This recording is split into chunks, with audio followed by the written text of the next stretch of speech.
Hi everybody, back again. Couple of updates. I've changed my electrolyte and I'm running a lot cleaner now. Clean up my bubbler again. I'm using a lot less KOH now. I'm only using 4 tablespoons in a gallon, and not getting the amperage I wanted, but I'm hoping that the electrolyte will last longer this time. Got this pretty much zeroed out. I'm only running 3.9 amps and 2.3 volts per plate division, which I think is somewhere around 65 volts. One of the things I did is I took this off because, according to my last video, or 2 videos ago, it wasn't working, and I replaced it with this, which is an all plastic design, and it's a dryer. I got it at Lowe's, and I should have left the outer casing off, but you can see it's kind of straight through, and it's got these little pellets in there that do the drying. Not sure how long it'll last. It says that they'll turn clear when they no longer work. Right now they're blue. And then you're just supposed to throw away the whole unit. So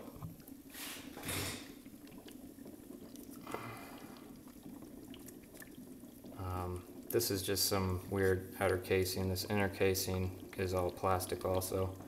The only metal is this fitting down here, and all this is plastic too. So I was kind of happy with that. And the next thing that I wanted to, I got this new bridge rectifier. This is a 1000 volt 50 amp that I got off eBay for like $9 shipping and handling. Took quite a while to get here because it came from China. But we'll be hooking that up. I'm currently designing a new cell, and one of the factors that's going into me planning my new cell is my power source.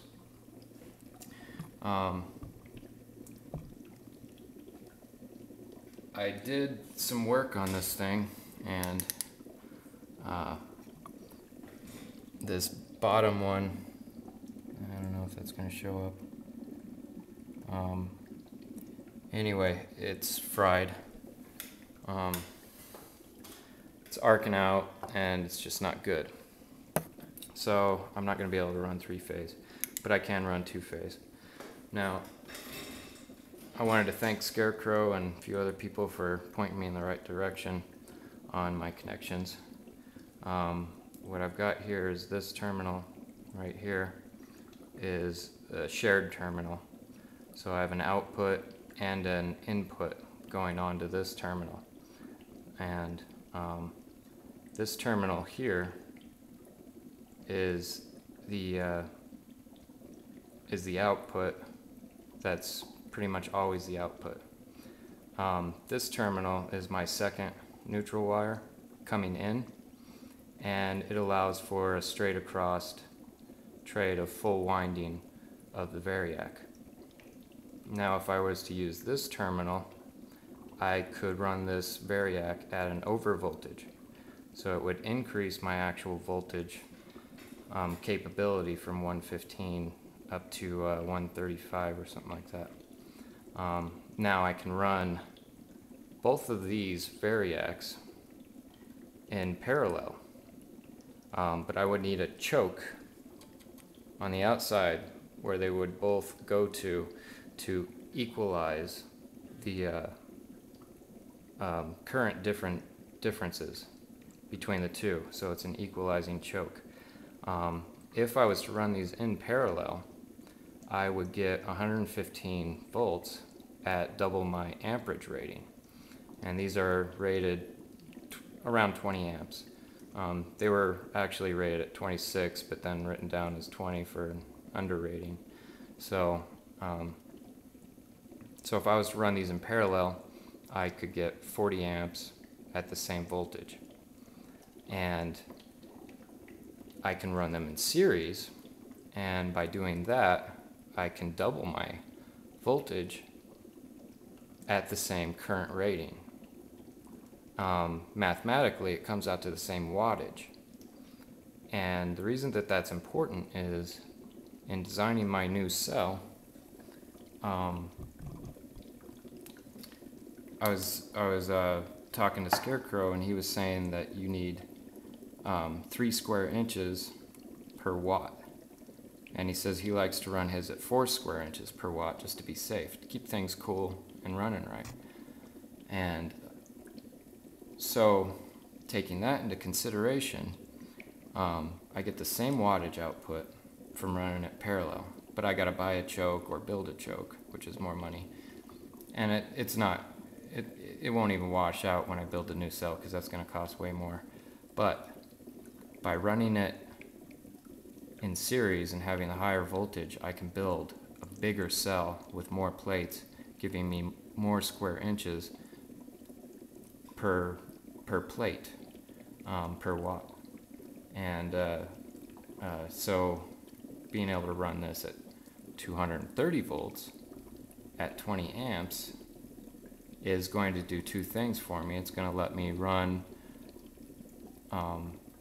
a bigger cell, and it's going to let me use less electrolyte, because the higher your amp draw, the more electrolyte you're going to need. So it's going to work 2 ways beneficial for me.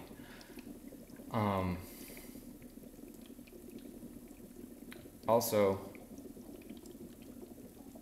I'm going to change my my spacing here on my gaskets. Right now I am running in between 2 millimeters and an eighth, and I want to go right down to 2 millimeters for the gaskets, because it's taken too much electrolyte to get my amp draw. The 1/16 gaskets I wasn't happy with, because I think I was running my plates dry every once in a while, and especially building a bigger cell, it's going to be harder to keep that gap when I do that. The cell itself that I'm going to be building is probably going to be around 110 plates, which will give me the ability to run anywhere from 1.9 to 2.4 volts per plate gap when I hook up the new variac. I am running the variac right now on this cell, and I'm running just this one.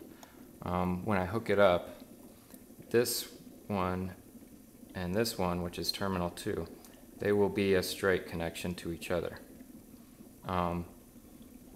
This terminal, which is terminal 4, and terminal 4, these are both going to be the power lines. So one neutral will come from the socket to here, and one neutral to here. And then my outputs will be here and here, going to my bridge rectifier. And that will be the new setup. The other reason I like this setup is you know, and I don't understand house current that well, but apparently I can run 230 volts on the house current with no problem. Lastly, the dryer seems to be working pretty good.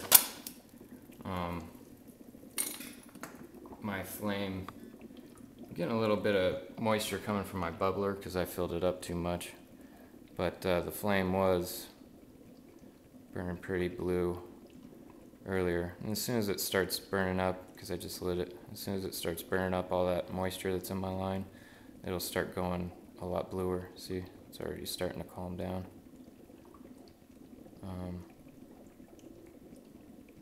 And it gets bluer as the time goes. I'm out of time on this video, so anyway, stay tuned.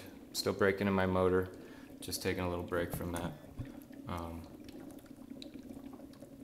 Thanks a lot. Bye.